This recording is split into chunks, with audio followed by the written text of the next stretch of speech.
What's going on, everybody, today? So today we're going to be interviewing Bunny Kitten Builds from YouTube, Instagram, and Facebook. I think she does a lot more on Instagram and Facebook, but we'll find out here in a little bit. But anyway, here we go. How are you doing? Hi, doing well, thanks. How are you? Doing okay. I mean, it's Saturday for me, you know. Yeah. It's last day before I go back to work tomorrow. Woohoo! Yeah. So what do you do for work? My normal job, I actually work two jobs, but it's pretty much the same thing. I work in property management, which is not what I ever thought I was going to do. I thought I was going to be a teacher, but instead I'm managing a lot of apartments. But basically I've been doing that for about 11 or 12 years. I like it. I like the job that I have right now. I love the company I work for. I love the people I work for. I even love the residents that I have. And then my side job, it's pretty much the same thing, but it's for a private landlord. So definitely not model building. I wish I could do this full time, but sadly doesn't pay the bills quite yet. So yeah, I totally get that. So how does those jobs help you in the hobby? This is like my quiet space. My day-to-day can be really, really haphazard some days. Some days are pretty smooth, but lately, this is usually the time when people go to find places to live. Nobody likes to move in the winter. Everyone kind of wants to move in the spring and summer. So this is the time when we're getting a lot of people coming in or making, just calling us and stuff like that. So being able to come home and go to my little tiny makeshift workshop in my basement and just focus on something and not have to answer to anybody is a wonderful thing. It basically just lets me concentrate on one thing and not have any interruptions, with the exception of, my family. But otherwise, I can just chill and relax. And, if I want to go live on Instagram or on Facebook while I build, I can do it. But if I feel like just not being social, I can just sit here and build. That's really cool. I mean, we pretty much. Oh, that is a bad echo now. Let's see if it goes away. Okay. But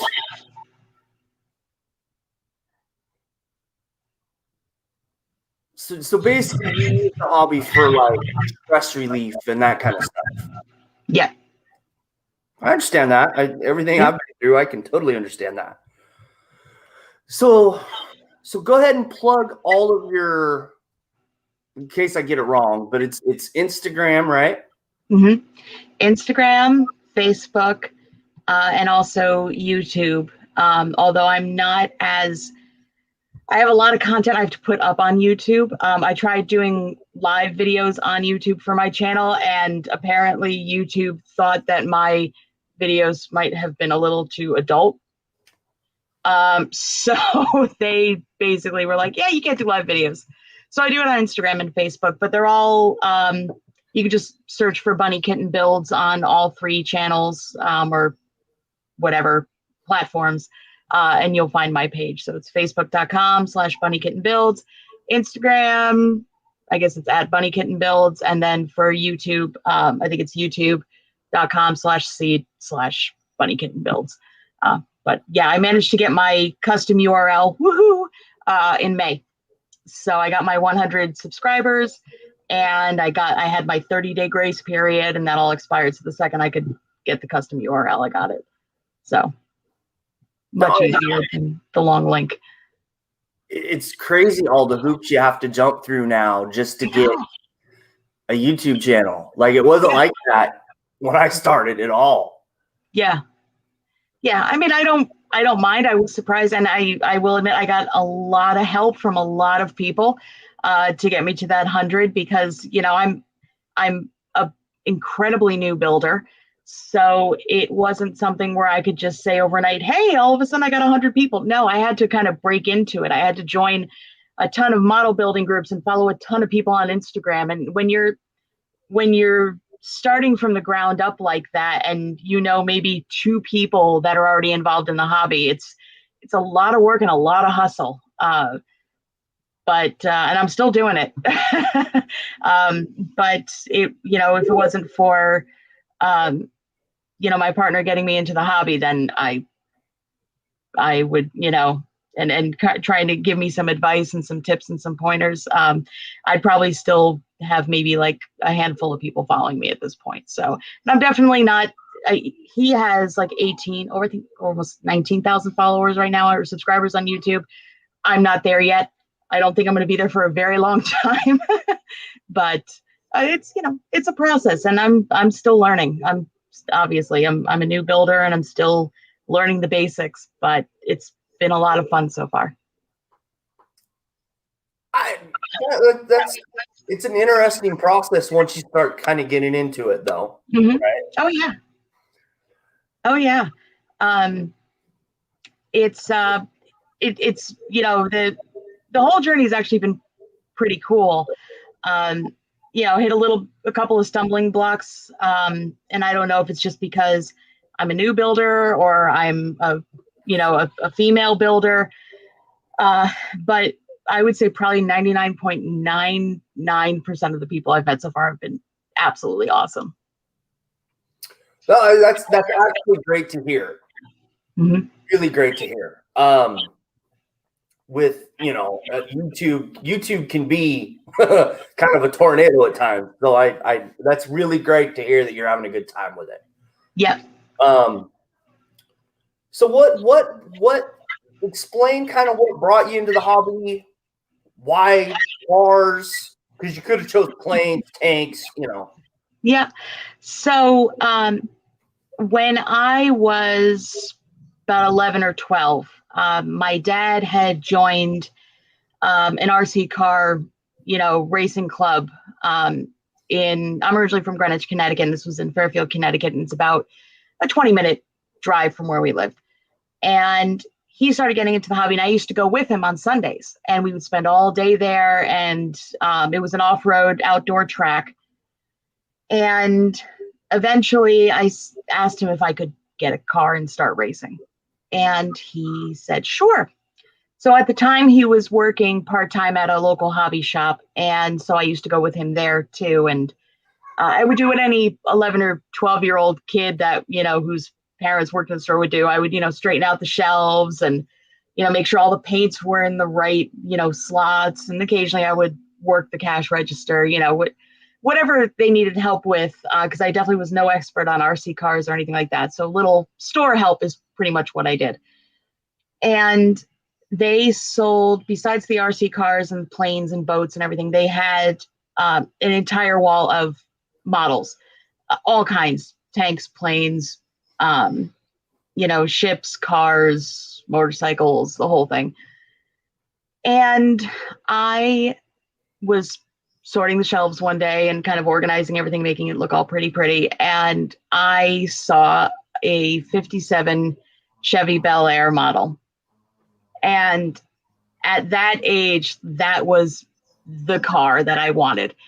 When I, grew up and made all kinds of money, that's the car I'd want to drive every single day of my life. And obviously at that age, I couldn't drive one. So I asked my dad if I could get the model and build it. And based on just logistics of our house situation and everything like that, there was just no room. And I've learned that now. There's definitely no room for me to build a model in the house. It would have had to been either the kitchen table or the dining room table.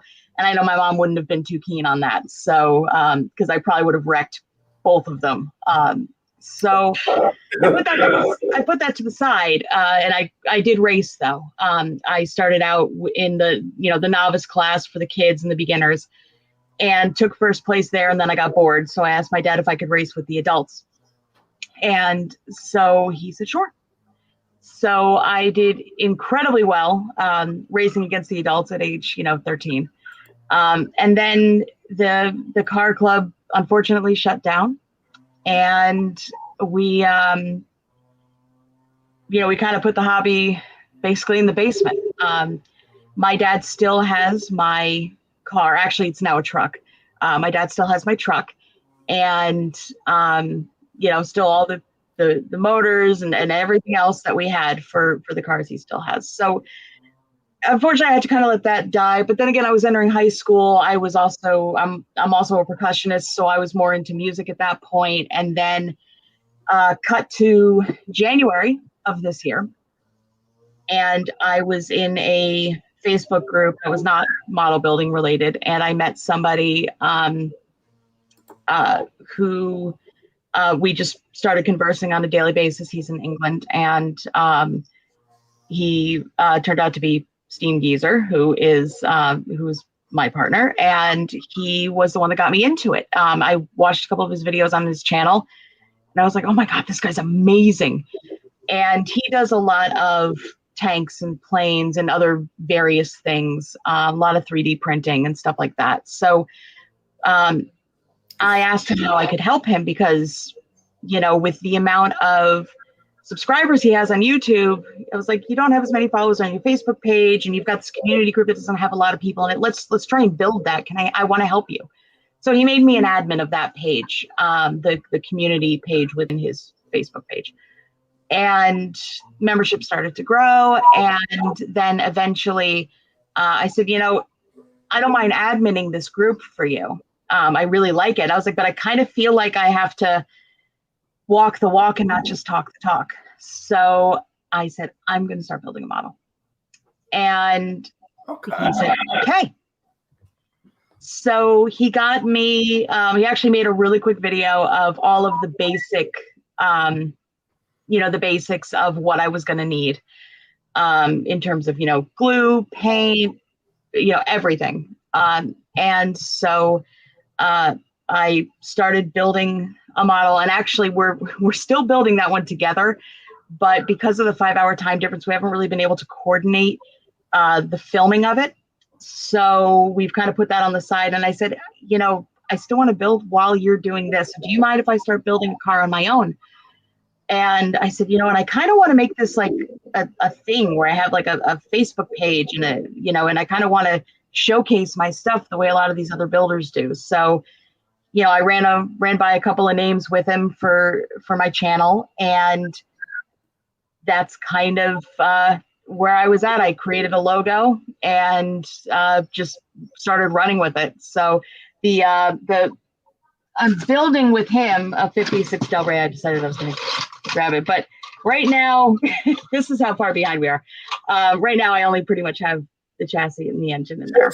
Underneath of that, that's really cool. I saw pictures of that the other day. Oh yeah. That's actually pretty good. It's pretty. And we'll get to the rest of it at some point. I did also get the seats painted. So, but I'm kind of doing everything. I don't have an airbrush, so I'm kind of doing everything hand brushed or rattle cans. So I'm, learning to kind of, make my techniques better with, taping things and masking things. And, and again, I'm sure this, every model's a process, and every model's a learning experience. So, and it's funny looking at what I'm doing now versus what I was doing just 2 months ago. It's like, wow, I've grown. And it's crazy how that little process just switches. Yeah. After you've done it a couple times, huh? Oh yeah, it's amazing. It's really amazing. I mean, my first full build on my own was a motorcycle. And I know that's the other thing I didn't answer. I love classic cars. Anytime I'd be driving by a classic car show, I would always stop. And, and it is still to this day my dream to have the 57 Chevy Bel Air. When I grow up, I'm going to get one. I'm 42, so I should be grown up soon. But I decided to do a bike as my first build. I have no idea why. I don't know what possessed me to do it. So I went to my local hobby shop and I grabbed, they didn't have many of them, but I grabbed the first one I saw that looked kind of fun and started working on it, got the motor done. It looked amazing. And then I got to the frame and everything just kind of fell apart from there. So, so it's not, it's not the best. by any means, especially for a first attempt, but it is holding together. And I think that's good. And it looks kind of like a motorcycle. Do So, you have the box for that kit near you? yeah, I do. I come prepared. That model came out of that box. Yes. That's a little deceiving. Yeah. I'm just saying I did not when I first saw the box, I was like, okay, that'll be halfway decent. And then you showed it, I was like, no, what the heck happened there?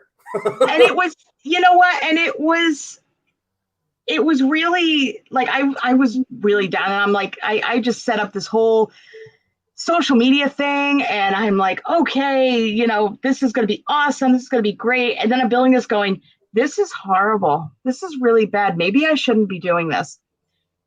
And there was one piece it did not fit any place where it was supposed to based on the instructions. And I was like, I'm going to go on YouTube. So I Googled the actual kit on YouTube, and I found a guy who had basically, he had the bike mostly built. He had 3 pieces just lying on the floor. And he basically said, this model broke me. and I was like, oh, okay. And this guy's done some good stuff. So if this model broke him, okay, I don't feel that bad. And it's really bad to sit there and revel in someone else's misery like that. It's like, oh, all right, this guy couldn't do it. So I guess, oh, geez. All right, I guess I'm not that bad. And I just finished it just to get it done. And I could have sat there and I could have detailed things, and I could have tried to, maybe be more patient and take it apart and put it back together. And I was like, you know what? No, it's my first build. I'm going to acknowledge it's not going to look great, but it looks kind of like a motorcycle. And now I'm moving on.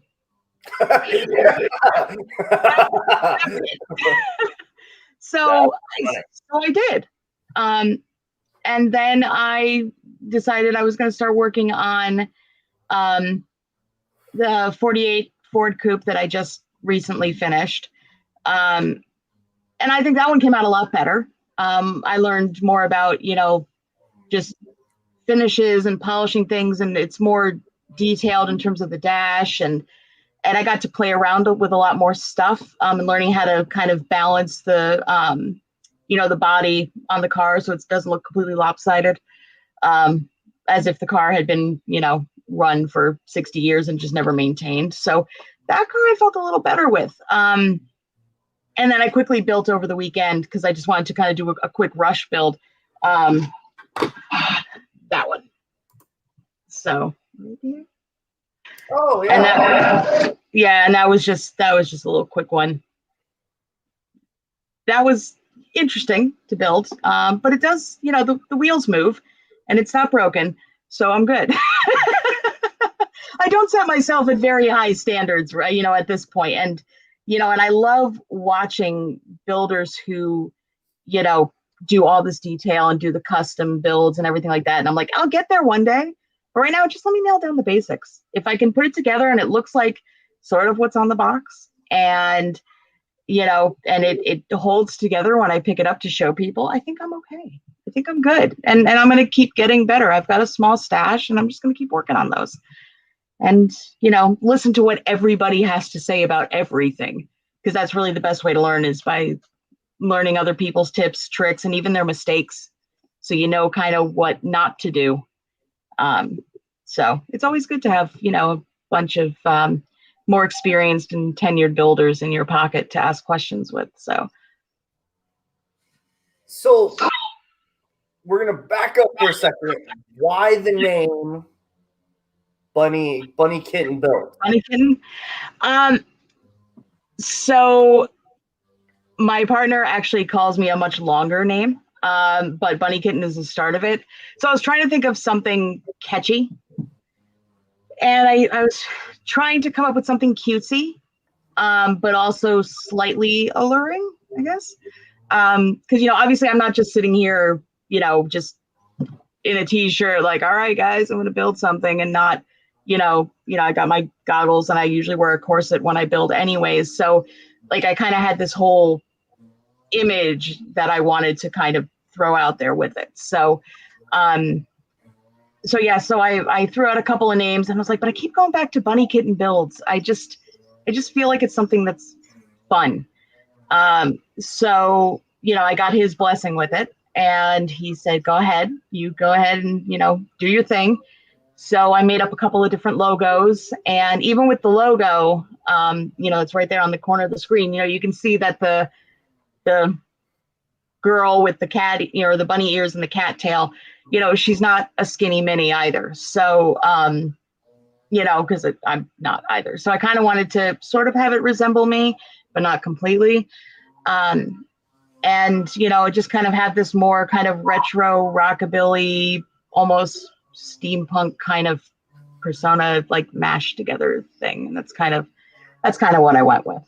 But that's where the name came from, is really from what he calls me. So, and I'm sure he's very happy that I'm telling everyone this.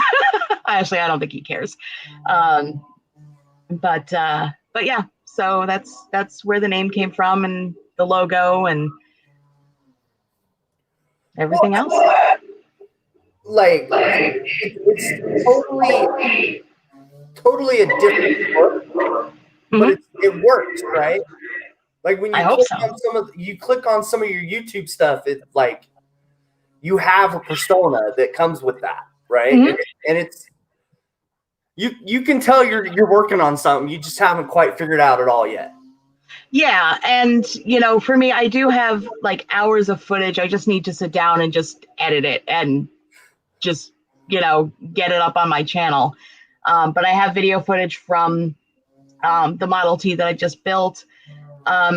With the Ford Coupe, I didn't do any. Actually, I started doing video footage with it, but then I just had to kind of fit my building in when I could with my schedule.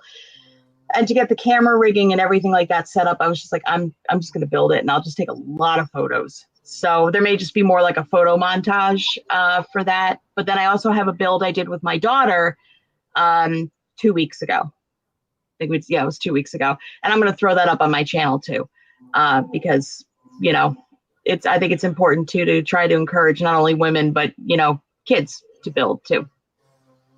So how with your daughter? She knows I'm doing it. She thinks it's cool. She is not totally into it, but also kind of wants to. She has she's incredibly artistic, but she's got the attention span of a flea. So starting to do that build with her, and it was just a snap tight model of the car Lightning McQueen from the Cars movie series. Oh, yeah. We were at the hobby store, and she was looking at toys that were there, and I'm sitting there trying to pick up all the paints I need for this bike I'm starting to build today. And I said, I brought her to the aisle with the models, and I said, see these right here? I said, these are all models that are snapped together. So if you ever want to build a model, we'll build it together, and you can just snap everything together. And there's no gluing, and there's no, cutting or painting or sanding. You just snap it together. To which she responded, well, I wish I could get a model. I said, all right, pick out a model. So that's the one she chose. So she's not actively into it yet. I think she enjoyed it, but I think the next time we do one together, we're going to do it in parts, because we were about 75% of the way through that car, and I think she was just done. The attention span just kind of went. So it's like, all right, I guess I'm going to finish this for you. So I finished putting everything together, and then she put the decals on because they were stickers. She wanted to use the decals that you put in water and then slide on. I'm like, no, we're not. We're not doing that. You could put the stickers on. So she liked it. I just don't think she's going to be really into it right now. Maybe a couple of years from now, she might get into it. But right now, I'm going to let her, play her video games and do her art projects. She's more of a painter than anything. So I'll just let her paint a lot of stuff. Well, at least you'll have paint for all that, right? Oh yeah. Oh yeah. Well, actually, I keep my paints very, very separate from her paints.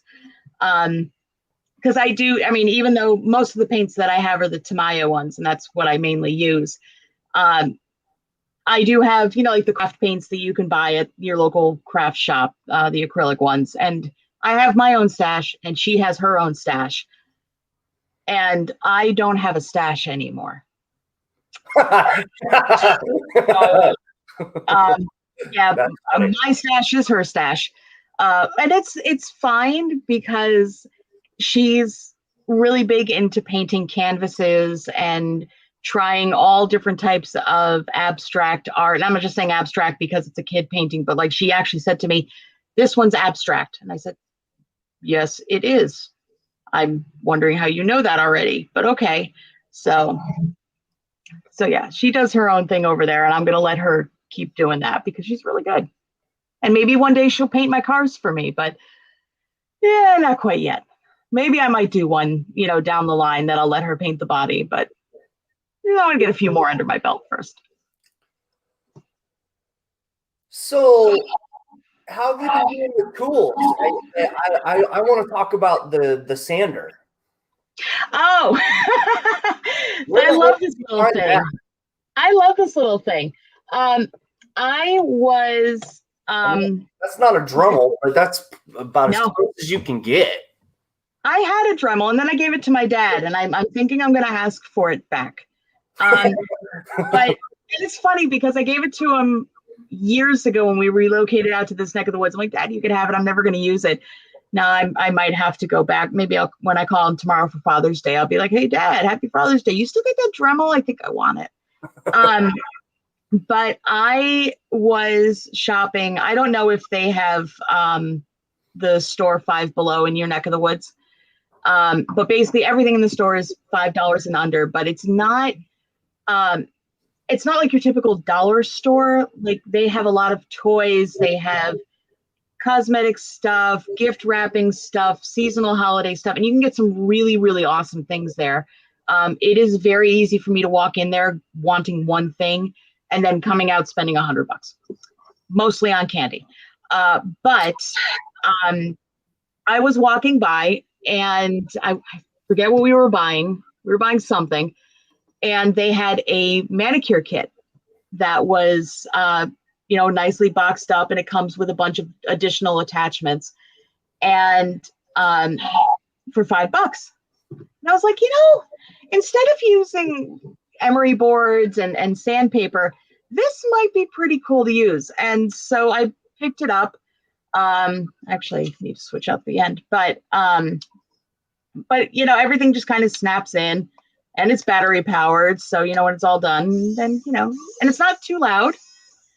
I used it a lot actually when I did my my cup noodle model build, which I'm surprised YouTube didn't take down. But because of the fact that I did nude modeling. Um, but I use that to kind of just sand down the little edges after I cut everything off, from the sprue. And yeah, it's been my happy little favorite tool, which my daughter has now discovered too. That has not made it to her stash yet. Things sometimes wander, and that still stays here right on the side of my workshop. But it's a fun little tool, and it's $5. If you want something that can get the job done quickly, and as long as you're very careful, obviously, you don't hold it up to whatever piece of plastic you're working on for too long, because otherwise it'll just make a little divot. It works really, really well. A lot of the stuff that I have is really, I'm just looking at my workbench. It's a hodgepodge of random things I've found, which is one of the things I like about model building in general. Like I have seen some amazing custom builds and people doing scratch builds, and it's creating something out of nothing. And eventually I'll get there because it is something I want to do, but I'm amazed at it. And so, I have my little. But the cool thing is when you're starting out, you don't have to go spend like Right. $1,000 on all these tools. You can pick all the cheap stuff up, build, and then you just upgrade as you go along. Especially when exactly. stuff breaks or exactly. I saw that little sander and I was like, wow, where the heck did she get that from? Yeah, $5 from Five Below. I mean, really, I think if you go online anywhere, you're gonna find, you just put in, electric manicure tool or something like that, or portable manicure tool, and it'll show up because it's meant for nails. The ironic part is I tried to use it on my nails and on my daughter's nails just to kind of sand down some, rough edges, and I didn't like it. I'll save it for the plastic. But yeah, really, the top part of my workbench, which is directly above this laptop, is part of a computer desk from the 1990s. It's got slots on the side to put CDs. So obviously I'm not going to put CDs in there, but I did grab some old CDs and pop them in to make shelves. So now I've just made use of that space. I bought some adhesive hooks to, attach to the inside that holds all of my tape, and it does hold my little sander tool. I'm trying to think what else. A lot of stuff I did go and buy through Amazon. I bought a lot of these little alligator clips because they're really inexpensive. But yeah, you don't have to spend a lot of money to get started, but you can spend a lot of money to get started. Just depends on how you really want to roll. But so yeah. we talked about airbrushes a little bit ago. Have you made a decision on what you're going to get yet? No idea. No idea. It's going to come down to budget. I'm always open for suggestions. But no, not yet. I'll get there. I just want to kind of get through, again, just getting down some of the basics and doing a lot of, rattle cans and hand painting, and just see how that goes. And then I'll work towards an airbrush. I also need to work on a proper ventilation system too. Because where I am in my basement, I would need to have to relocate to do any type of painting. And right now, I have a couch in front of the only window that has ventilation, so can't really paint there yet. I'll get there. Just not right. No, I was just going to say there's 3 people watching, and people you can ask questions as we go along here. If you got any, right, as we go along.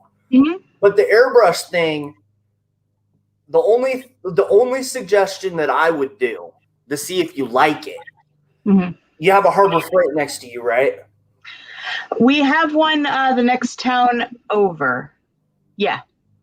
So they have a $20 airbrush in there, mm-hmm. just to see if you like it, right? Because you probably have an air compressor, right? Not yet. I got to get one of those too. Okay, well, but I mean, you can pick up the $20 airbrush just to see how you like it. Mm-hmm. It's $20, right? They have I think they even have like a $10 version, but that one is crap. I would just tell you that it is crap. I won't buy the $10 one. But the $20 one, it's siphon feed. It won't be gravity, but you can at least see how you like it, right? Mm-hmm. But my suggestion is Posh H. Okay. If you upgrade from that, because it's so versatile. You may not have the dual action, but the nozzle changes, so you can change the flow. It's one of those airbrushes you can even shoot glue through. Ooh. Like I said, it has. I shoot primer through it. I shoot clear coat through it. That was like one of the first airbrushes I upgraded to. Okay. And I don't regret it. I still use it to this day. Nice. And I think most of the people in the chat would agree that that's one of the most versatile. I mean, after that, there's a big jump off point and price point difference. Mm-hmm. But most of the time, if like you go on Craigslist, you can find a Posh H for relatively cheap sometimes. Mm-hmm. Because I'm not saying they're a bad company, but they're, they have their mid-range, and that's one of their low-range, really good quality airbrushes. Mm-hmm. So. All right. I'll have to check it out. I'm just making a note. Don't have a pen. How can I not have a pen here? I used to have a pen here. Oh, there's my pen. I have one pen, which I, for the record, stole this from my daughter. She's gonna be stealing my paints. I'm stealing her. I'm stealing her pens. There you go. There we go. Nothing wrong with that at all. No. There we go. So what's going to be the next build? I'll grab the box, which of course I just piled everything else underneath. To make a makeshift photo booth too. All right. That's what I'm building now. Super excited. Well, that's 85, right? 95? I have no idea. I just saw it and thought it was pretty. Is that bad? It's probably bad. I've not built many Tamiyas, but they're one of the better companies out there. Oh yeah, definitely. So, I am a huge fan so far of just everything about it. The hey Woody, I am a fan of just the instructions, just how nice the pieces look, everything. Everything about it so far has been enjoyable. I've gotten, I started doing a little painting last night, did some masking. I mean, it's coming out. It's a nice clean line. I'm happy about that. I'm impressed by myself. I took the tape off this morning. I'm like, oh, it's so pretty. I don't know if anyone else gets that excited about it, but I do. But yeah, I primed everything yesterday, so I'm gonna start assembling probably later tonight. Once I get my daughter situated and she heads to bed, or falls asleep on the couch watching YouTube, one of those two. Then I'm gonna be starting to build. So I'm excited. And then I've got a couple of other things. My one of my residents gave me a kit is. It's right underneath here. I have it propped up on my laptop. It's a 1978 Corvette. It was the pace car. Nice. Yeah, he actually has that specific model car at home. He loves Corvettes. So he apparently bought a whole bunch of models, and after I told him I was getting into building, he decided that he was going to give me one of the many kits that he has. So it is still sealed. It's been sealed now for 44 years, 44 years.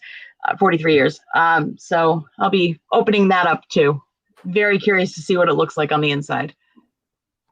No, that's really cool. So with the Tamiya bike, have you experimented with the Tamiya glue yet that goes with that? I pretty much use just the extra thin cement on pretty much everything. No, that's cool. That stuff really works good on the Tamiya stuff. Yeah, but I haven't assembled anything yet, so just doing some painting right now until I figured I'm going to try and get everything painted and looking pretty before I start assembling, because I was still waiting for some stuff to dry. So yeah, but I'll be starting that tonight. By that point, I think everything's all nice and dry. So I'll start building tonight and probably do a number of little tiny video segments rather than doing one video on the full build, just because it's easier for me and I want to get more content onto my channel because it's been a while. So that's my goal. All right. So what paint line other than Tamiya do you think you're going to go with? Or are you just going to stick with Tamiya? I'm pretty loyal to their paints for right now, just because I'm used to them. But my local hobby shop, their selection was not huge at the time that I went and bought everything. I do have quite a few little tiny bottles of Testors paints here that I will use on occasion for various little things, but mostly I just stick with, I stick with them because it's just what I know. But I think I don't have any other hobby shops nearby. The closest Hobby Lobby I have is about an hour away. So kind of stick with local. I prefer to shop local anyways. So I think I'll be sticking with their paints for the most part, unless something really awesome comes along. No, and Woody's models has a great comment about the mixing ratios. Yeah. Yeah. Just, you know. Yeah. There's definitely there's going to be a lot to learn when when I start using it.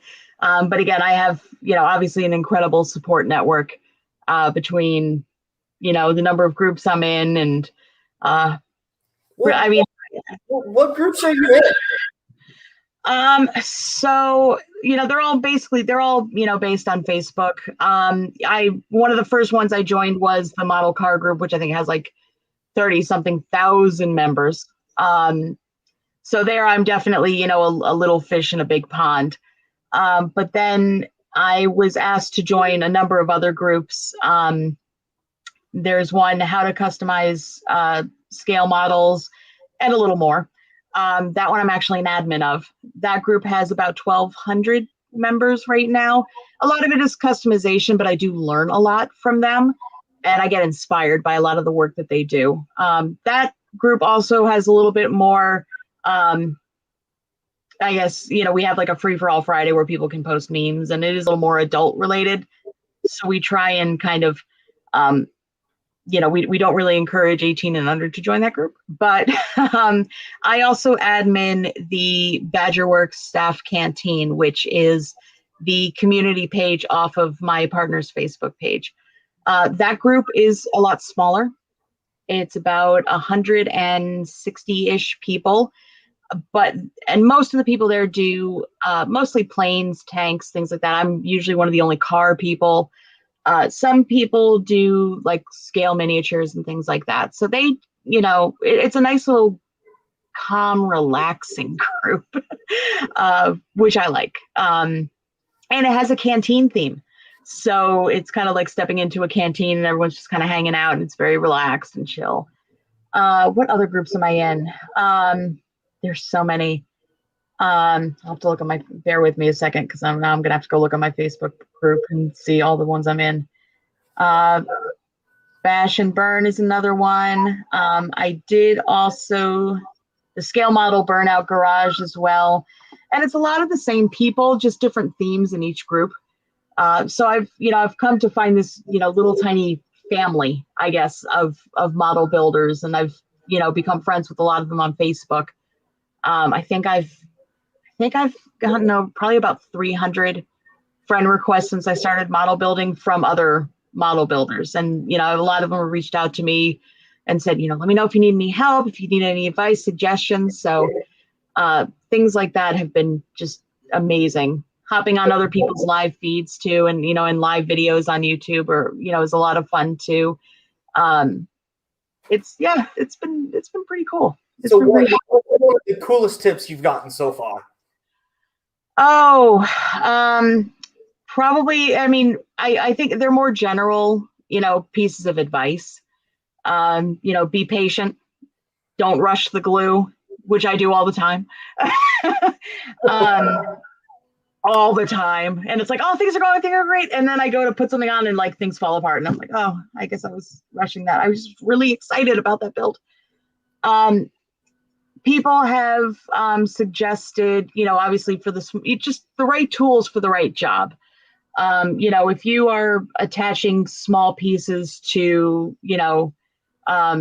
whatever you're building, just the right kind of tweezers to use. I tend to use these because I think for me, these are a lot better than just your standard tweezers. It gives me a little bit of an angle.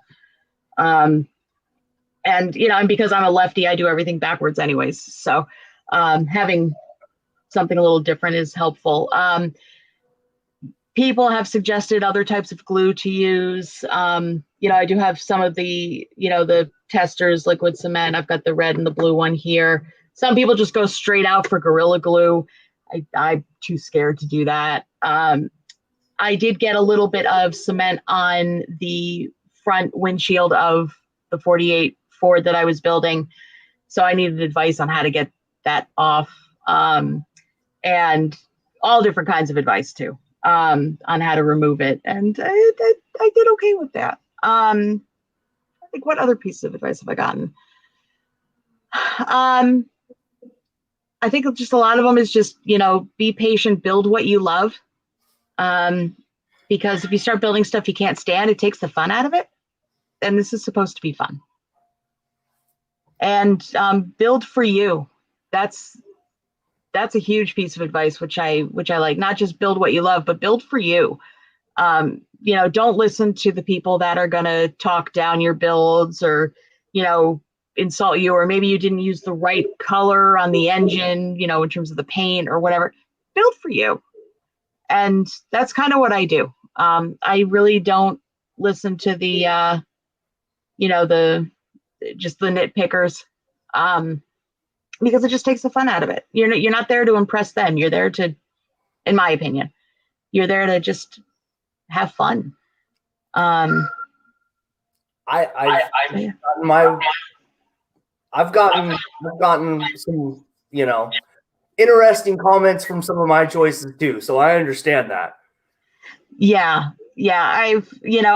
For me, I recently had somebody who apparently didn't like how I was doing things in general. They were not a fan of the fact I had a YouTube page and I was adminning other groups, or, that I had an Instagram account and was doing this whole thing the way I'm doing it. Because so that's the first clue that you're doing the right thing. Right?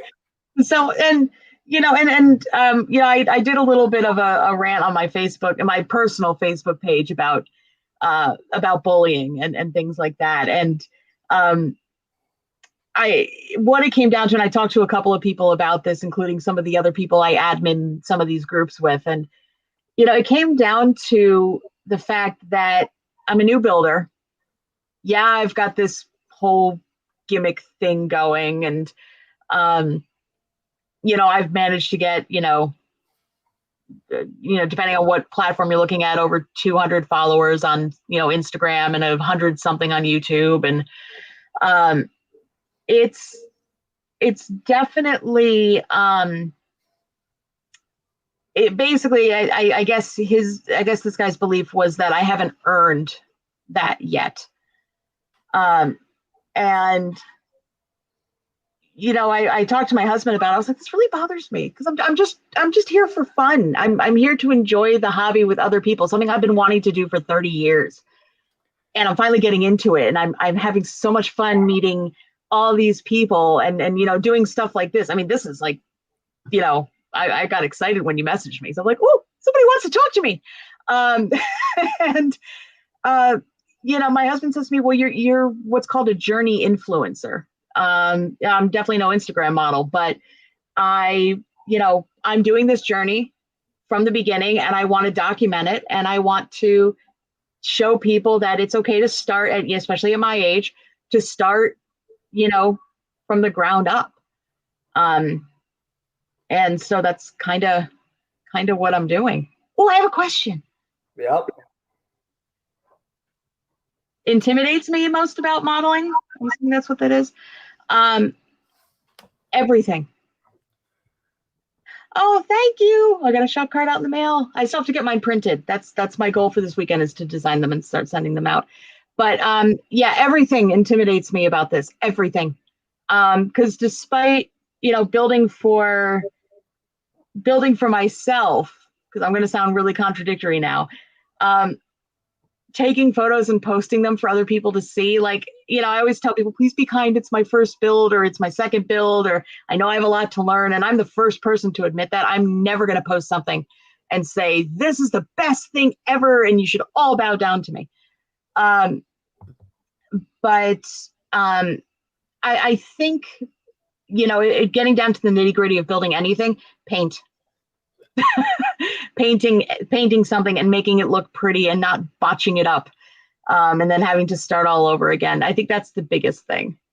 The cool thing is it's called Purple Cloud. Mm-hmm. Yes. Green. And it takes paint off anything. Yeah. Yeah. Well, when I was working on my Ford right here, Oh, I just decided to bring. Hold on. Yeah, that's my baby right here. Here he is. I was touching up. I got some cement accidentally on something, and I was trying to touch it up with like a chrome colored paint, just to kind of paint over and make it look a little pretty. And something startled me, and I put a big gash right on the front fender of silver paint, and I freaked out because everything looked so great. I had polished it. I had, I sanded, polished, made it look all pretty. And then that happened, and I just freaked out. So, so botching up paint kind of, scares me a little. But yeah, I didn't want to have to go back and start all over again. So I just kind of did what I could to clean it up and make it look as nice as I can, and then just kind of touched it up again and then polished it again, and it looks passable now. And that's kind of what I went with. Again, if I spend too much time once everything's done touching up things, and I'll never move on, because when it comes down to it, I end up becoming quite the perfectionist, and I need to be able to just go, okay, this is about 98% of where I want it to be. I don't need to focus on the last 2%. Moving on. And I start something new. There's nothing wrong with that. I mean, you look at some of the like scale models they do for TV shows too, and they're the same way. Yep. It's works, right? Yep. I mean, I'm not building a house. I don't need to have perfection. It's not going to kill me if, something isn't glued on properly right away. Nobody's lives are at stake if, the side mirror falls off. And again, I'm new, and I'll get better as I go. So, at the end of the day, that's kind of all that matters, is you're having fun with it, right? Exactly. And maybe one day I'll try something new. I'll try maybe doing a tank or a plane. I have a lot of friends who do ton of planes, and just I love watching them work, and I love watching just the camouflage they do on it, and just the patterns they do, and a lot of that obviously is done through airbrushing. So I'm got to get that airbrush, and eventually maybe I'll do it through there. But like, there's just certain things I'm like, I'm not going to hand paint that plane. I'm going to airbrush it because it's going to look pretty. So I'll get to that eventually. But in the meantime, I'm building cars for the most part, and eventually I will do a 57 Chevy, and that will, that'll be the, focus and the center, the focal point of my little model shelf that's on the side, which right now doesn't have much on it. It'll get there. So how much cash do you have now? Well, let's see. So right now I've got I've got 4 cars right now, and then this motorcycle. And apparently someone is sending me a kit that's going to challenge me. I don't know what it is. But someone from another model building group asked me, if he could send me something, and I said, sure. And I had no idea what it is, but he told me today it's a kit that's going to challenge me. So who knows? And that's the other thing too. It has been nice. I've had a couple of people who have sent me, things in the mail, mostly tools. I do get shop cards as well, which are great. I do put them behind my wall here. Which, if I scooch this up a little bit, nope. There you go. You can see 4 of them there. And eventually I will, get my own and start sending out shop cards to people as well. So I have a bunch I need to send out. But it's been nice. I mean, that the modeling community as a whole has been really awesome with that kind of stuff. I've gotten all kinds of, like I said, all kinds of tools. Now I guess I'm getting a couple of kits in the mail.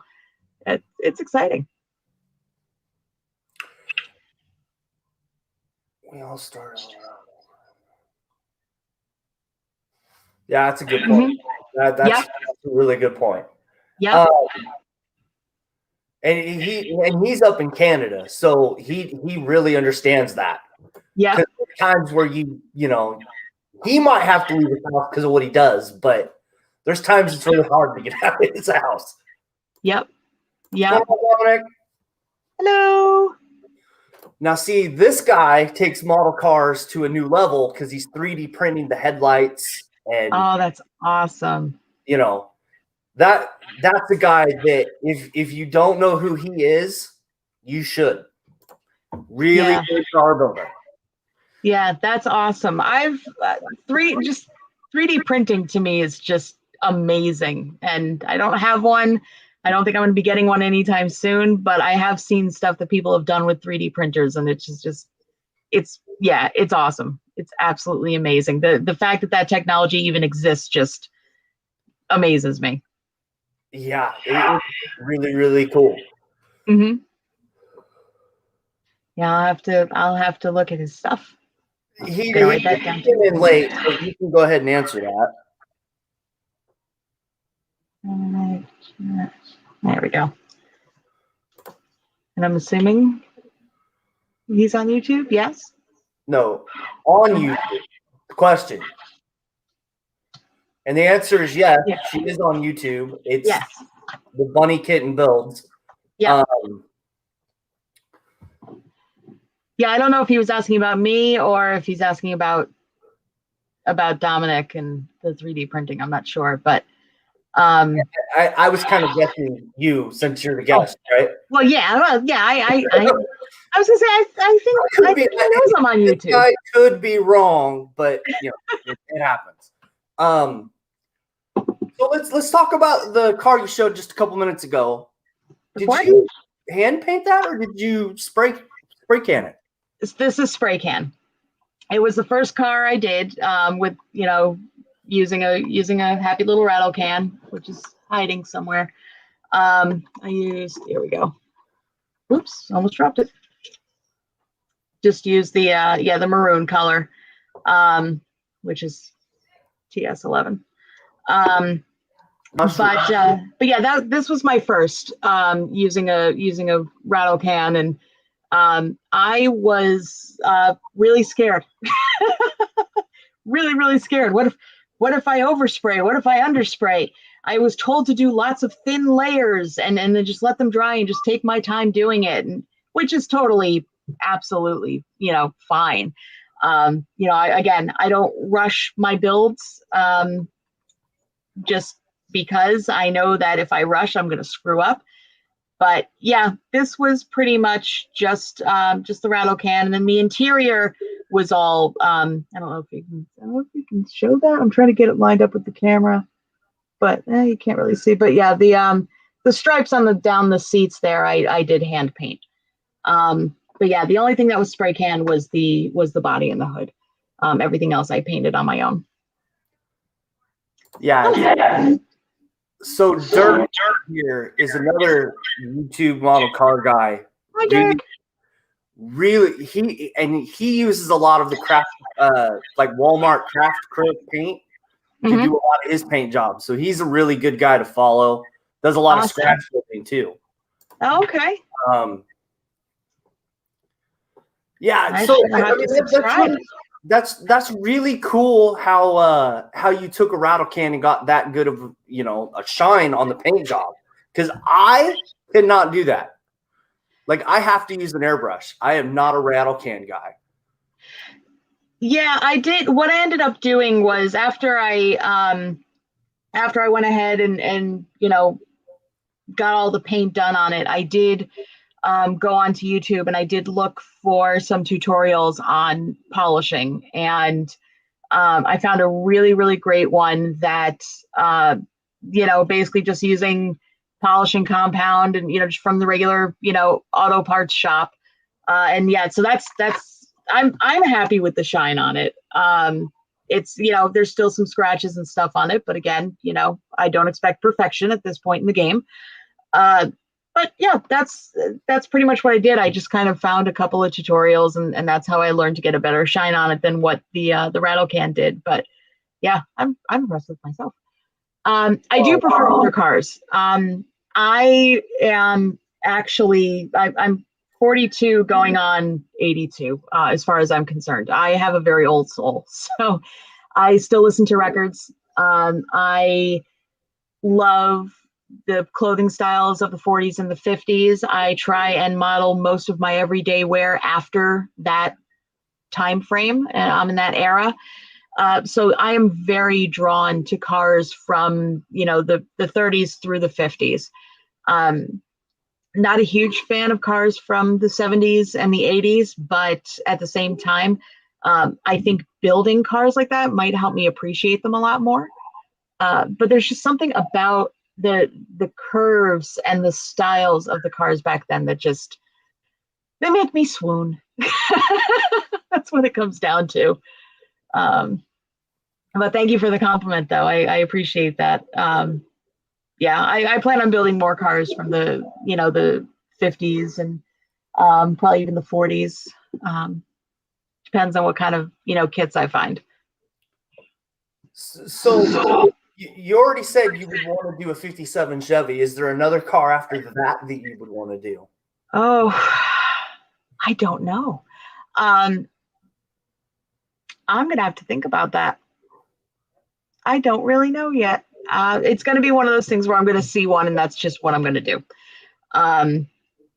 So nothing else in mind. Someone had asked me once I started building the 56 Del Rey, which again is still a work in progress, why I didn't start with a 57 Chevy. And it was pretty easy to answer that. It was not, since it was going to be my first build and I wasn't expecting it to be fantastic. The last thing I want to do is build my dream car and have it look like garbage. So I took some other cars that, I thought would be a little more expendable. And I want to get the basics down with those. So once I sit down with that Chevy, I'm going to build it and it's going to look a heck of a lot nicer than it would if it were my first build. I might even, it's going to sound really stupid and really like mushy and sentimental, but I think when it's done, I might end up crying. Because it was my dream car. It was my dream car from when I was a kid, and it's what I want. So it's going to be 30 years of wanting to do this hobby and embarking on it, and then just doing this build, and it's a odd life goal to have, I guess. So when you do the model car, you're going to try to make the model car look like a real car? I am going to try my darndest. Yep. One thing I do need to learn, and I've had a lot of people who have reached out who are ready to offer help, is to do wiring. I haven't started learning how to do wiring on an engine yet. I love how it looks when it's done really, really well. And I love how inventive and creative people get with their wiring. So that's going to be the next thing I want to learn. So any advice or suggestions would be welcome. That's where this guy comes in, right? I'm not a car guy, so I can build cars, but yeah, I don't. Yeah, that's Dominic and Dirk. Mm-hmm. Woody. Mm-hmm. Woody does great car builds. Yeah. Who else has been on here? Frizzo, I've got to look at his channel. I keep forgetting. But there's a lot of the car guys come on here. Mopar Nut 62. He's yeah. So there's, the car guys, and they're not afraid to share stuff too. That's even the better thing. Yes. They all just share information back and forth. Yeah. And it's really, really awesome. That's awesome. Yeah. Any suggestions? I mean, you're more than welcome. If you don't, follow me on Facebook or Instagram or, even on YouTube, and you want to, again, it's the Bunny Kitten Builds on all three of those platforms. You can also email me at bunnykittenbuilds@gmail.com. If you do have any suggestions or links to videos, that you may have done that you want me to watch that might be helpful, I'm definitely open to it. So, I'm kind of a sponge right now. I just want to absorb all the information that's given to me. So at some point, are you going to try to like do a rat rod? Eventually, I have one. It's, I have, at least a car I want to work on for that. So I'll get there. I'll get there eventually. But right now I'm kind of, I want to redeem myself with this other motorcycle, and then I might, I might work on a rat rod. Car's just sitting over there being all nice and pretty in the box. So, but yeah, that would be the rat rod I would build, is the one I have, the car I have sitting over there. Fingers crossed. Definitely when you go down that rabbit hole, that's the channel I recommend. Yep. Dirk. Yep. Does really good stuff. I don't know what he's been doing lately. I think he just finished the big rig build, I think. But he was doing like a station wagon rat rod before that. Nice. Really cool. Nice. Yeah, I've seen some amazing amazing rat rods in a lot of the groups that I'm in. I just love it just because it's so different than just a regular old car or a bike or anything like that. It's something different. And I like different. Just I don't think I'm ready for different just yet. I'll get there. But yeah, and that's the other thing. What he's saying, that he builds everything but doesn't get anything finished. I try not to do that because I am the queen of unfinished projects. In my in my crafting world, I do, I knit, I needlepoint, I embroider, I do all that kind of stuff. I will buy kits for blankets or whatever it is I'm working on, and I get about halfway done and then I lose interest. So I am the queen of unfinished projects, which is why I only build one kit at a time, because I know if I start doing more than one, I'm just going to end up having 2 unfinished kits. So it helps me actually focus working on one project at a time. You'll learn this at some point. While paint's drying, you got to have something else to work on. I know. But at the same time, though, we just bought this house in November. So what I usually do is, while the paint's drying, I usually run upstairs and I work on something on the house, and then I'll come back down. That's what I usually do. Eventually, once I get some things settled a little more here, and probably as the seasons change, I'm not worrying about yard work as much and things like that, I will probably start working on more than one kit, because I'm going to be in that rut of, having, I'll just be sitting here literally watching paint dry. And I should probably work on something else while I'm doing this. But right now, I've got so much going on. One kit right now is enough for me at a time. I'll get there.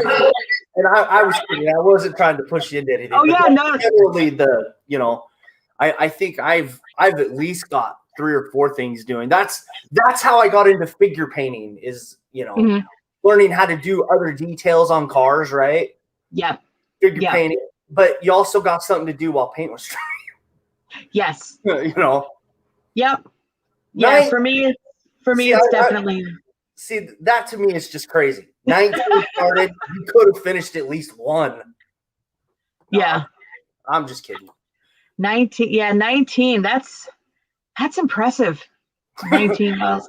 Yeah. See, I would lose parts. I would lose parts at some point. Yeah. Yeah, I don't use enamels that often, because I've learned that as well. You don't have to wait as long. I do have them here, but again, I use them usually for like small detail kind of stuff. I don't use them for bigger parts. That's when I, stick more with the acrylics. But some of the stuff, though, it's just, I forget what was it that I was building? Oh, it was this bike. When I built that motorcycle, I stripped all the chrome off of it, and I used, what color is this? Oh, it's just metallic silver. But I liked that look a lot more than the chrome. I'm not actually a huge chrome person. I just, on certain cars or things like that, I just don't like how it looks. It looks too plastic for me. So I switch and I use the enamels. And yeah, you're right. That I learned that the hard way. Definitely takes forever to dry. I see. For me, my wife and son both have asthma, so if I use enamel, it has to be in the spray booth. Yep. Or I can't do it. And like like summertime, that smell will creep into the house. And Oh yeah. like Yeah. it's just not good for them. So I don't do it. I at some point want to get a shop, but yeah, that's a lot of money I don't want to spend right now. Yeah, So that's understandable. no, especially with the price of lumber the way it is. Yeah. Oh, I know. It's crazy. I know. Yeah, that's okay. So, it's good to know that I'm not the only person that strips the chrome parts. There's just something about repainting them that just makes them look a lot more realistic. That's kind of, yeah, I think we're on the same page there with that, Dirk. Yeah, I have plans to build a workshop in my backyard. Because we have the space. It's not a huge yard, but after getting this all set up, I looked at my husband. I'm like, it would be really nice that I would really like to have. And he said, "What?" I said, "My own workshop with a window, so I can have like a little paint booth set up and my own bench." And I basically just went down this whole laundry list of things. And he said, "Okay, so how much is that going to cost?" We're not going to do it right now because the price of lumber is so stupid. But my friend, a friend of mine who I went to high school with, built his wife a she shed out in their backyard, and it'd be beautiful, beautiful she shed, with all the bells and whistles. And he told me how much it would cost, and I went, "Yeah, I'm gonna wait on that for a little while. I don't really have $8,000 to just toss out right now because I just bought a house." But my partner has a workshop in his backyard as well, and I'm like, I think that's just the way to go.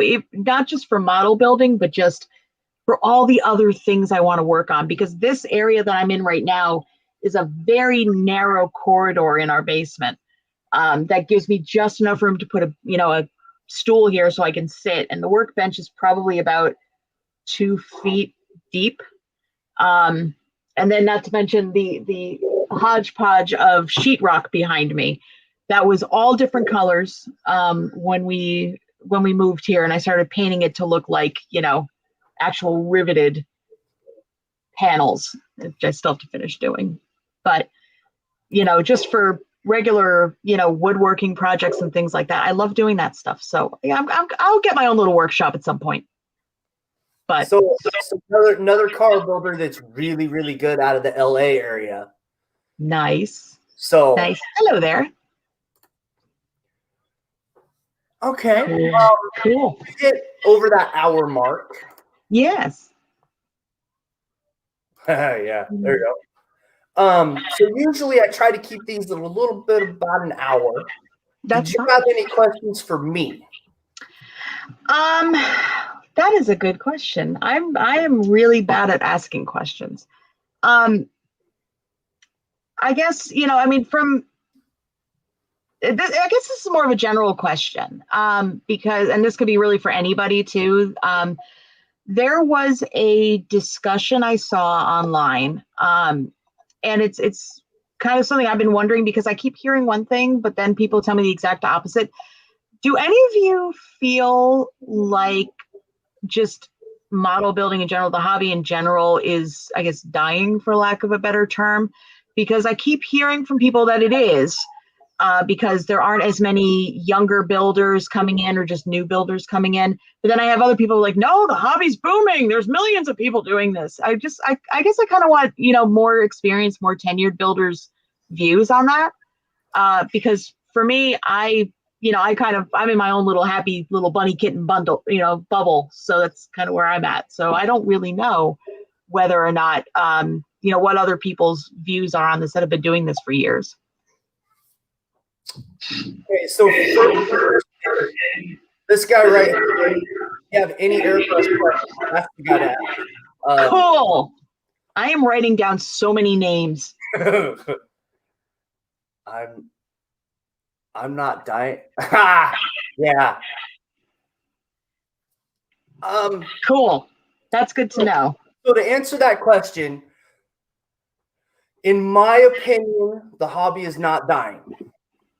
It's changing. It's going to be, and it rotates, right? It always goes 45 degrees one way, and then it slowly comes back. Because the interest and stuff change. Yes. Kids' interests change. Dirk,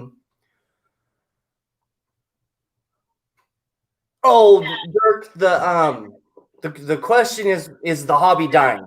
Is basically what she asked. So my opinion is no. But it is changing a little bit because kids now are getting into the Warhammer stuff, the tabletop gaming, because it has a social aspect to it, right? Which is great. Yeah. Because you can take, and like Gundams are getting really, really popular. So it's not, the hobby's not dying, but it's changing. 3D printing is becoming more normal, right? And technology based. So the kids gravitate to that more. Right. I mean, it's just natural, right? I could be wrong, but at some point they'll come back to the hobby. Everything comes back to the hobby. You're gonna veer off like I watch YouTube quite a bit, and over the 8 or 9 years I've been doing this, now you're starting to see a lot of like the tank guys that build, just tanks are going into figures, and you're starting to see car builds from them. Now you're seeing car guys go into the tank military because it just rotates. Like I said, it does that 45-degree shift, does a 45-degree shift, 45-degree shift, and then it rotates back. Right. Yeah. Well, and that's a good thing. Yeah, that's true. Well, that's like the when I first set foot back in a hobby shop, almost 30 years later, I went in, and actually it's my local hobby shop right around the corner from me. And I went straight back into the RC car section. I wasn't there for radio control cars. I was there for models, but I wanted to see what I've missed in the last 30 years. And I had a low C JRX2. That was my car, which then was converted into a truck. But I walked back there, and not a single brand of anything that was on the walls was anything I recognized. And, the guy at the shop was like, can I help you? You look for anything? I'm like, I don't even know what I'm looking at anymore. Everything here is so different than it was 30 years ago. And it's just amazing how things do change like that.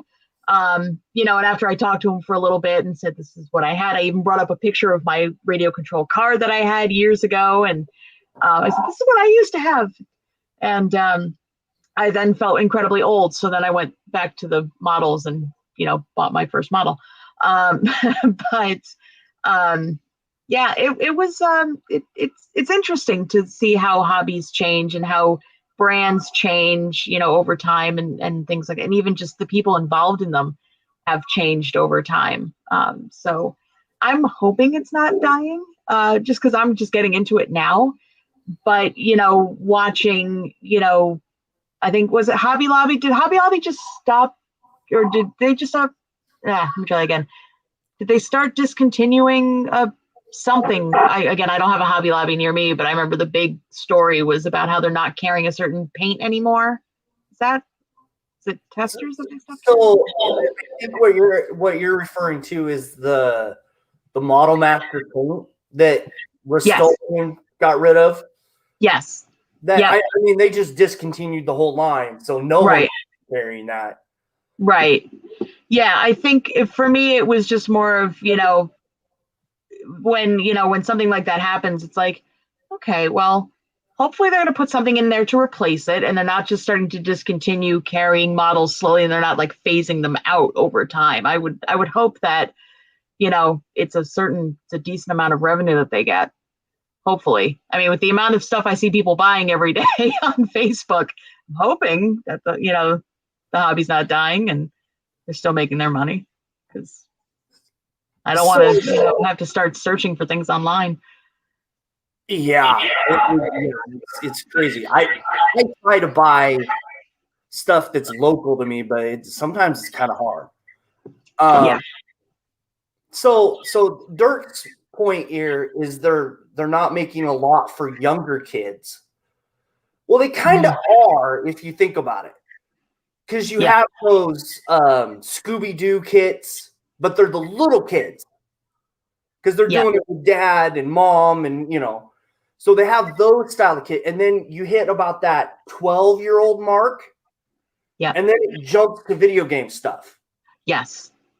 And then you kind of do another jump after that, but it just depends on what you want to do.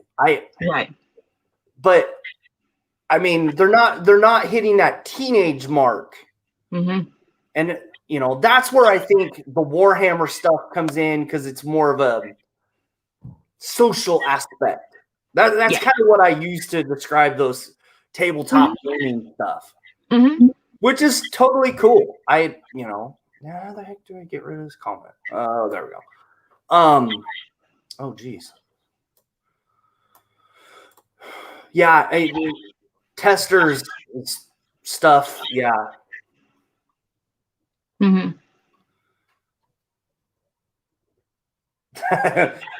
True point. So did you have another question for me? I think I guess just to kind of branch off of that. And I guess it kind of is, it's kind of a branch off of the same question. There's the comment on there about, just getting more kids into it. What as a more tenured, I don't like to use the word old, because then I have to admit that I'm 42. As a more tenured builder, or however you want to put it, what would be the best way to try and get the younger generations into the hobby? Do you think it's more of, even as a parent, just trying to show your kids what else is out there besides just cars and motorcycles, and getting them into the miniature painting and trying to pull them away a little bit from like cell phones and gaming consoles? I kind of think it's kind of a double-edged sword, right? Because right now schools are, at least here for me, my son spends a lot of his time on a laptop at school, so it's kind of really hard to it's really kind of hard to get kids off of technology, because they're using it so much now. It's really hard. And the pandemic happened last year, so everybody was stuck at home doing, video games, models, board games, art, So it's kind of it's really hard. It's going to be really, really hard. But I mean, that's the thing, though, is you got to keep stuff in front of them that interests them too. Right. So I haven't set restrictions on my son's phone or tablet, or the Nintendo Switch, but summertime's here. We need to be outside. Need to be outside. Need to be doing something. It's kind of the only thing you have. Yeah, that's true. I mean, I think I was talking to another builder. He does a lot of scratch building stuff, and his stuff's incredible too. He was talking about how he is trying to get more kids involved, and trying to be a better, like just a role model for them, to kind of, keep them off the streets, like in a good way, not just outside, but like, from doing other stupid things. And, I'm just thinking about it. I think what would be cool, I suggest to him, like, you have hundreds and hundreds of kits in your stash. Why not try and get with, your local town or whatever, and see if you can get like a community group together and see if you can get interest and, get these kids to sit down and work on something and enjoy a hobby. And even if it's a snap together, it gives them something to do. And I think snap togethers are actually a really good way to get them into that instant gratification, because there's no glue that has to wait to dry. But those might be a good introduction to it too. I actually might look into trying to figure out how to do that in my town now that I'm just thinking out loud about it. Yeah, I'm like, well, I'm going to try and do that.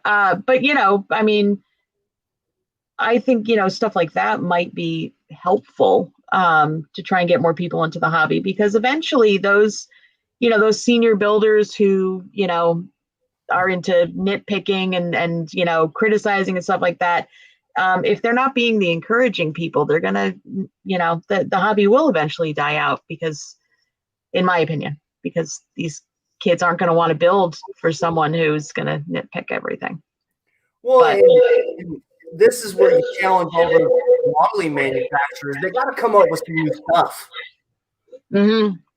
Yes. You can't just repop the same kit every 10 years, Right.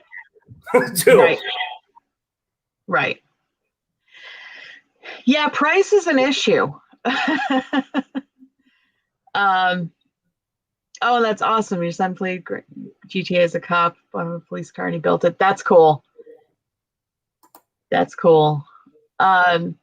Yeah, definitely. I mean, the cost of model building is definitely something to consider when you're just starting out, or if it's something your kid's going to get into. But, at the same time, too, I look at it this way. I grew up not into sports at all. I was an arts kid. I was a drummer from age 12 on. I was into RC cars. Like, I was already into stuff that could have been expensive, but I look at what these parents will spend on athletic equipment, what they'll spend on musical instruments, guitars, amps, all that stuff. And, spending a couple $100 on, a guitar and an amp and, maybe some football gear or some hockey gear, because hockey's expensive too. And then looking at a $20 or $30 model. I mean, yes, there's glue and paint and everything else that goes with it. But I would look at it that way as a parent and just say, well, the cost may not be as much, but they may not want to spend 20 or 30 bucks on a model, but they're going to spend hundreds on pads and a helmet and all that other stuff. Well, and I'll talk about my area in the Pacific Northwest, right? Mm-hmm. I have one hobby shop, one Hobby Lobby, and there's 2 new gaming stores that opened. So there's now 8 gaming stores in my town. Wow.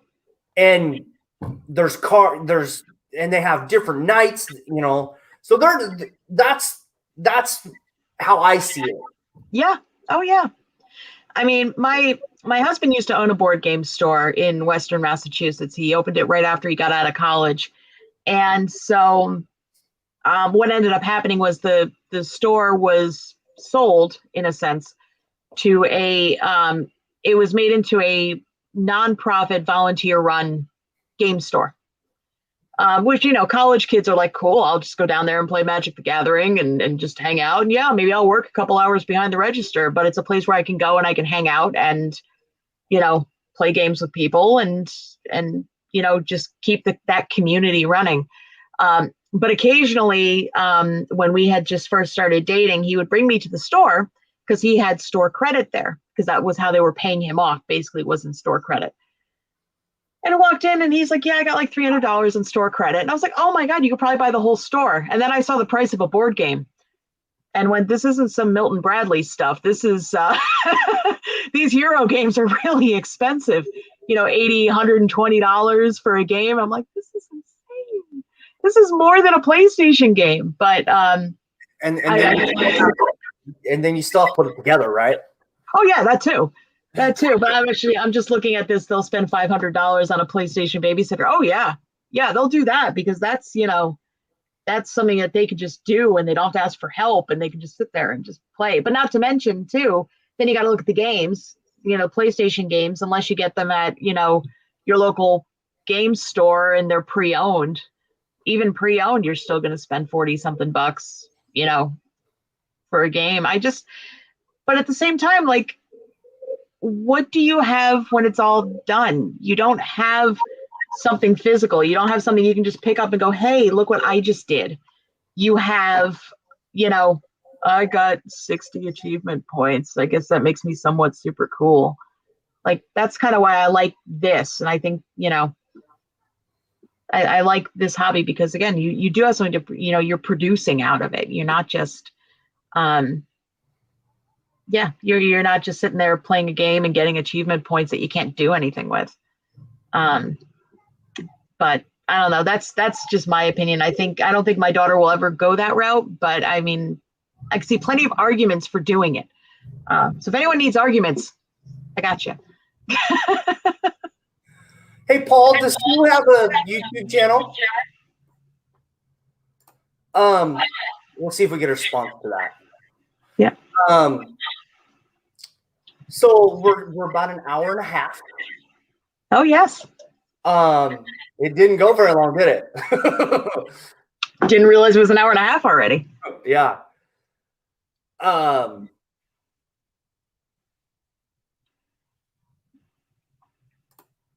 Have I tried to get my GF in the hobby? Who's my GF? What's GF? I'm gonna say husband. I think helps you sometimes, right?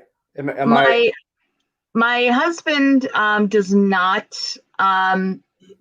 He doesn't engage in the hobby. It's not really his thing. He supports me. He loves the fact that I've done this and I have my own channel and all this other stuff. He thinks it's fantastic. And it's funny because he has his own thing. Like he's a marketing business networking guy. So like he has a persona called the guy who knows a guy. And I have my bunny kitten thing. So we keep joking about how one day we're going to get the guy who knows a guy and bunny kitten together for a selfie for our, you know, side personas, which eventually we'll do. No, my partner though, he's over in England and he's the one that got me into it. So usually, you know, he's the one that gets my status updates and, you know, I send him pictures of what I'm working on. He sends me pictures of what he's working on. He just finished this amazing diorama of a tank it was a charity auction for the Tank Museum at Bovington, which was awesome. Oh, my girlfriends. You know, the funny thing is I don't really have a lot of female friends. And most of the ones that I do have aren't local. So a lot of them follow me. And a lot of them, you know, they like my page. They follow me on Instagram. Again, it's not really something that I probably should try and make a better effort to recruit more of them into the hobby. But again, it's just going to kind of depend on who it is. Some of them just like to watch me build. Other ones just probably would get into it. They just don't have the time or the money or, you know, the space. But I have to say though, I've always been kind of a tomboy, so most of my guy friends are the ones that would get into it more than my girlfriends. I was gonna say, yeah, because I looked at that first and I was like, I don't have a girlfriend. Got my partner, I've got my husband, that's it. He was going with that, so that's why I said the comment. Yes. Now yeah, that's sure. yeah, no, right. but I would love to get my daughter into it. In fact, when I told my dad I was starting to do this, he got excited. And it was funny because when I told him about it, he just starts breaking out all the knowledge. And he's like, I haven't built a model in forever. And then he starts, you know, telling me, you know, when you're doing, when you're applying the glue, you know, when on something really fine, you know, use a toothpick, don't just go straight from the bottle. I'm like, okay, I know that. And when you do this, and it was just funny because we haven't really talked about that kind of stuff in 30 years. And it just came back to him like it was, you know, like he just was doing this yesterday. So yeah, my mom just kind of smiles and nods. Like, oh, okay, that's cool. And I think she did I think she finally liked my Facebook page. I think she did. And I think it's only because my daughter and I did the live build a couple weeks ago.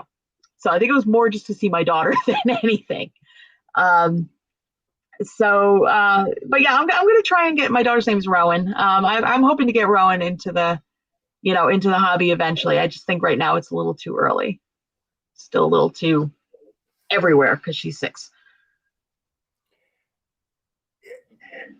But like we were saying a little bit ago, that's the age group they're putting some of the younger kids in. So you got to take advantage of it. Because you wait Yeah, until they're 10 and they're like, I don't want to build that. yeah. You know? I think what I need to do is build something that's going to wow her, like something that she is going to want to have in her room. Because that's how I find that she gets into anything. Is she sees something I've done, or seen something my husband's done, or seen something that someone else has done that just blows her mind, and then she's like, I want to do that too. She does it all the time. I mean, she watches YouTube quite a bit, and she'll watch these YouTube videos of TikTok compilations of art, and things, something as simple as painting a sunset. And she'll see it and go, that's amazing. And then she'll go to her playroom, grab a canvas, and do it. And that's exactly what she would do. That's how she learns. So I need to find a model kit, or maybe I'll even let her pick the model kit that's going to wow her, and I'm going to build it. And then I think that's going to be my way of getting her involved, or at least piquing her interest enough to do it again. And then maybe we'll try another snap together kit and just go from there. Because I've seen some young kids even do some of the more advanced kits at her age. So with her, it's just going to take a little more time, and I'm okay. Hey, thanks for subscribing. Thank you. I like watching when people subscribe. It's exciting. Yeah, and that's really cool. So anyway, did you have another question for me, or? I don't think so, because I mean, you've had some really good questions, so. Yeah, I don't think so. I think because I am so not. I don't. There's no way I could do what you do, because I am so not good at the question asking thing. Well, so no, I don't think so. Like today is a little different for me because I'm introducing a newer modeler to the group, right?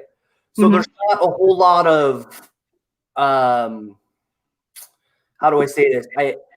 You're still learning a lot of your process. Oh yeah, totally. So we're just kind of introducing you to the group. So it's more of an interview. But normally, like when I brought Woody on last week, we talked about how clears work on cars. I get some of the info out of it. And that's how these have kind of developed over time. Yeah. Which is awesome because I'm learning, and then everybody else gets to learn with me. Right. So that's why cool. These kind of work for the most part. And that's why, everybody seems to, I get into this and follow and comment. I mean, for the most part, there's been at least 4 people watching since we started. Yay! You know what I mean? So, and I really appreciate all this group of guys. They're really awesome. They're that's awesome. So, but anyway, I just wanted to say thank you for coming on. Yes, thank you. And I will talk to you in a couple minutes. I'm going to end the show here. And okay. Thanks, everybody. All right. Yeah. Cool. Thank you. Thank you. Bye. All right. So that was Bunny Kitten Builds. And what happened? Okay. So that was Bunny Kitten Builds. And we got to introduce a new modeler this week, which is going to be some of the shout outs on Thursday and Friday. I don't know if I'm going to shout out the person that's coming on the show or a channel that I watch or going forward. But there's a couple people in the chat I want to talk to, like Festive Workshop. I had a cancellation for next week. Would you be interested in coming on the show? Hit me up on Facebook. I'll put the info. Yeah. It's really a TED Talk every week. Yeah, it really can be. But anyway, would you be interested in coming on the show? Because I had a cancellation next week. Hit me up on Facebook. Let me know if there's anything you need, or I think you even use StreamYard on your broadcasts. Just let me know. I've got to work out next week's show. So, and it'll be Saturday, 11 o'clock, 11 a.m. my time, like the time we started today. So, oh yeah, I think you have your Fiesta 67 workshop is on Facebook, right? That Vesta 60. I'm saying it wrong. I'm sorry. I know.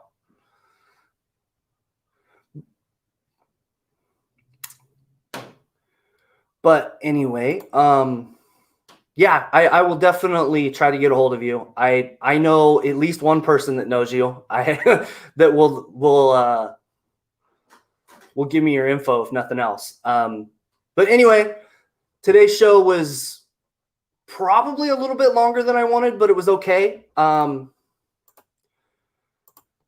UK time. I don't know what it is in the UK, but it was an hour and a half ago is when we started. So, and it'll be that time next week, an hour and a half ago from now.